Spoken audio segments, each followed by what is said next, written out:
Hello friends. अगला प्रश्न करते हैं। प्रश्न नंबर है 5वां। यहाँ लिख दिया है, फिर भी एक पढ़ लेते हैं, ठीक है। प्रश्न क्या है? प्रश्न कहता है जी, जांच कीजिए कि क्या किसी प्राकृतिक संख्या n के लिए संख्या 6n अंक 0 पर समाप्त हो सकती है। ठीक है, तो इस प्रश्न को सबसे पहले समझते हैं कि 6n अंक 0 पर समाप्त हो सकती का मतलब क्या है। जैसे 6n, अब n की वैल्यू 1 रखते हैं, ठीक है। 6 की पावर 1 कितना होता है? 6। 6 की पावर 2 रखते हैं n की जगह। 6 की पावर 2 का क्या मतलब है? 6 गुना 6, इसका मतलब कुछ को 36। 6 की पावर 3 रखते हैं, ये कितना आ गया? 36 आ गया ना। 6 की पावर 3 रखते हो, क्या हो गया? 6 गुना 6 गुना 6, कुछ को 36, 36 का 216। ध्यान से देखिएगा, ऐसे पावर मैं और भी करता रहूंगा, ठीक है। ध्यान से देखिए, हर एक पावर के अंत में क्या आ रहा है? 6। इसमें 2 रखा तो क्या आ गया? 6। 3 रखा तो क्या आ गया? 6। कुछ भी रख लीजिए, 4 रख लीजिए, तब भी क्या आएगा? अंत में 6 ही आएगा, ठीक है। तो इसने पूछा कि किसी भी पावर n की पावर कोई ऐसी रखें, 10, 15, 20, 25, 10, 10 की पावर 6 की पावर 10 रखें, तो क्या कोई एक ऐसा अंक आएगा जिसके पीछे जीरो हो? ऑब्वियस सी बात है, नहीं आएगा। लेकिन सिद्ध कैसे करना है वो भी देखिए।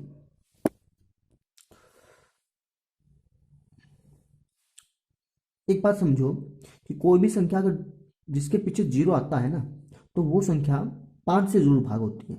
जैसे मान लो, आप ले लो 20, 50, 100, कोई भी अंक ले लो, इसके पीछे क्या रहा है? Zero, zero, zero. ये संख्या 5 से जरूर भाग होगी।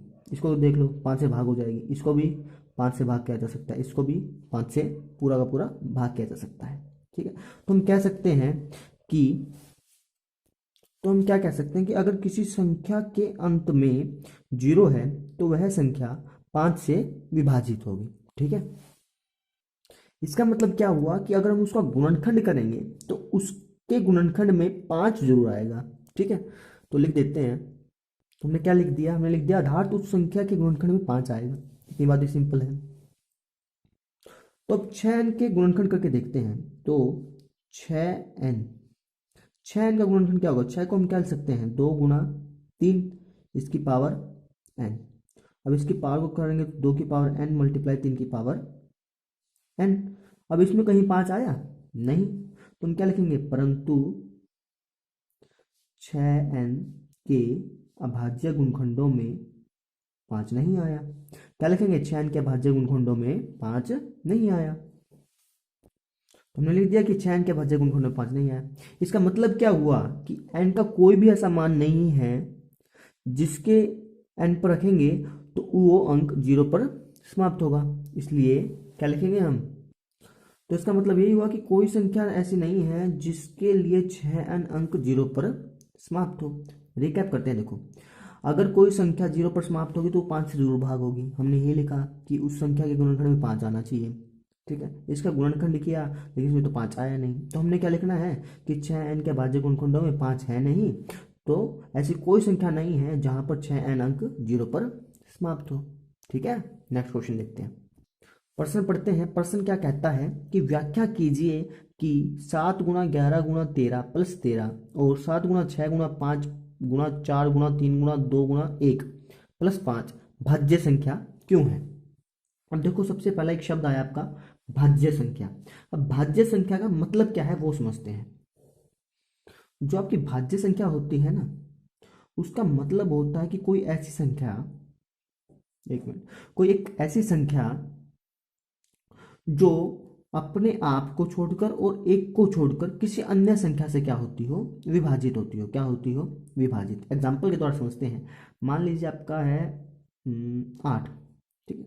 ये किस किस से भाग होता है? ये 2 से ही भाग होता है, 4 से ही भाग होता है, अच्छा 1 से ही भाग हो जाता है, और 8 से ही भाग हो जाता है।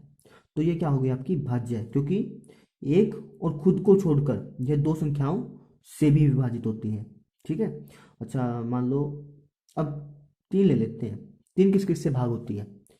ये सिर्फ 1 से भाग होती है और 3 से भाग होती है। तो क्या ये भाज्य संख्या है? नहीं है। क्यों नहीं है? क्योंकि ये सिर्फ 1 और 3 से भाग होती है, ठीक है। एक एग्जाम्पल और लेते हैं, 5। अब ये किस किस से भाग होता है? 1 से और 5 से। तो ये क्या भाज्य संख्या है? नहीं है। क्यों? क्योंकि यह सिर्फ 1 और 5 से भाग होता है। Last example 10। ये किस किस से होता है? 1 से, 2 से, 5 से और 10 से। तो ये भाज्य संख्या है कि अभाज्य संख्या है? भाज्य संख्या है। क्यों? क्योंकि यह 1 और 10, 1 और स्वयं को छोड़कर 2 और 5 से भी विभाजित होता है। ठीक है, समझ गए? तो अब हम क्वेश्चन करते हैं, इसको देखना है। और देखो 7 पहले रकम लेते हैं, 7 गुना 11 गुना 13 प्लस 13।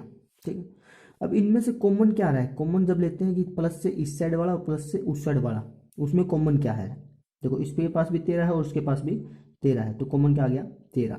इसके पास क्या बच गया? 7 गुना 11, और इसके पास क्या बच गया? 1। अब 1 क्यों बच गया? और देखो कॉमन लेने का मतलब उससे भाग कर दो, 13 से भाग कर दो, 13 से भाग कर दो। ठीक है, तो 13 कॉमन लिया तो क्या आ गया? 13 गुना 7 गुना, अब 13 की इससे गुणा करें तो क्या आएगा? 13 गुना 7 गुना 11। 13 की 1 से करें तो क्या आएगा? 13 एकम 13। ठीक, ठीक है। अब इसका मतलब क्या हुआ कि ये संख्या 13 से क्या होती है? विभाजित होती है। तो लिख देंगे अतः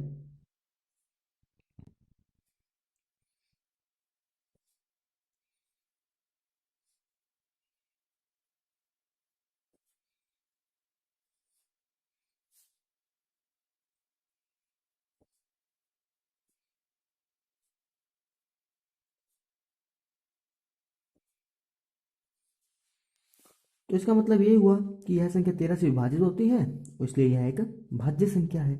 ठीक है, नेक्स्ट देखते हैं आपका क्या है।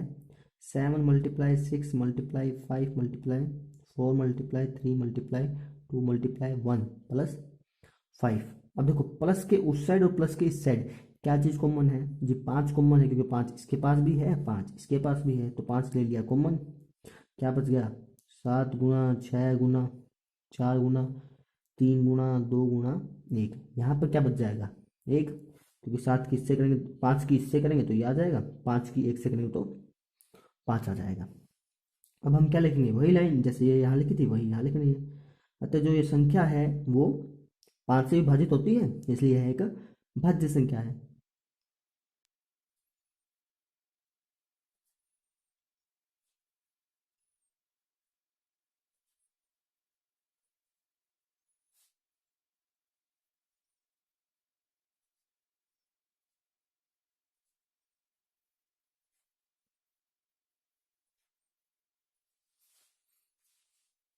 तो हमने लिख दिया।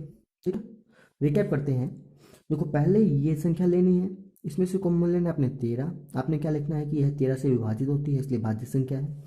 वैसे ये लिखनी है, इसमें से कॉमन लेना है 5, और आपने क्या लिखना है कि यह संख्या 5 से विभाजित होती है, इसलिए यह एक भाज्य संख्या है। Next question. So next question देखते हैं। नेक्स्ट क्वेश्चन देखो क्या कहता है।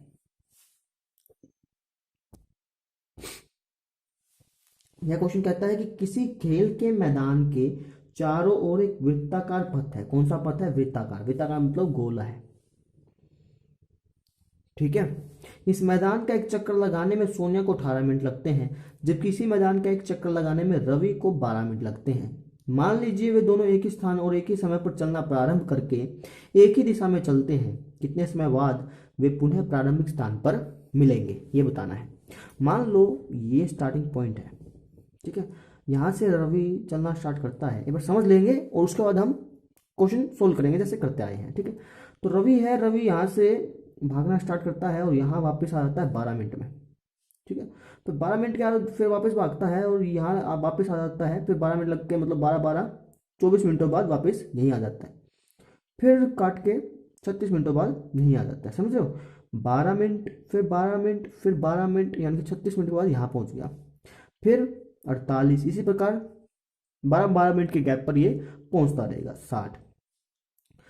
और ऐसे ही एक सोनिया है, वो 18 मिनट लगाती है। अब यहाँ से स्टार्ट किया उसने 18 मिनट, पहले बार चक्कर 18 मिनट, दूसरा चक्कर पूरा करने में लगा दिया उसने टाइम 36 मिनट, 18 दूनी 36, तीसरा चक्कर पूरा करने में टाइम लगा देगी 54।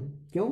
18, फिर 18, फिर 18, 54। ठीक है, 18 18 का गैप, 18 6 18 54, 18 चौक 72। ठीक है, अब देखो ये कब मिलते हैं? ये मिलते हैं 36वें मिनट पे। क्यों? 36 मिनट में ये 3 चक्कर काट चुका होगा रवि, और सोनिया दूसरा चक्कर काट के होगी। ठीक है। तो कब मिलते हैं ये 36 मिनट में, ये तो कॉमन बात हो गई। अब ये कैसे ज्ञात किया जाता है, उसके लिए हमें निकालना पड़ता है इन दोनों संख्याओं का एलसीएम। ठीक है, ये सिर्फ समझाने के लिए था। ठीक, तो देखो हम क्या लिखेंगे, हम लिखेंगे हम 12 और 18 का एलसीएम ज्ञात करेंगे। ठीक है, अब देखो 12 और 18 का एलसीएम कैसे ज्ञात करते हैं, 12 का फैक्टर करना है और 18 का फैक्टर करना है। ये जाता है 6 पे, 2 चुका 12, फिर 2 तिया 6, 3 एकम 3, 18 भी इसी प्रकार कितने हो जाएगा, 2 निमा 18, 3 तिया 9, 3 एकम 3। तो ये क्या आ गया बोलो, 2 गुणा 3, और ये क्या आ गया, 2 गुणा 3 गुणा 3। क्या चीज़ कॉमन है, 3 और 2। मैंने क्या कहा था कि एलसीएम कैसे निकलता है, जो चीज़ कॉमन है उसको एक बार लिख दो, 2 और 3। ठीक है, एक बार लिख दिया, जो बाकी बच गया उसको लिख दो, 2 गुणा 3। जो चीज़ कॉमन है, 2 कॉमन था एक बार लिख दिया, 3 कॉमन था एक बार लिख दिया, बाकी जो बच गया उसको लिख दो। 2 तिया 6, 6 दूनी 12, 12 तिया 36, यानी कि हमारा आंसर कितना आ गया, 36 मिनट। वे कब मिलेंगे, 36 मिनट के बाद। वैसे भी हमने ऐसे समझने के लिए किया था, समझ गए। Thank you.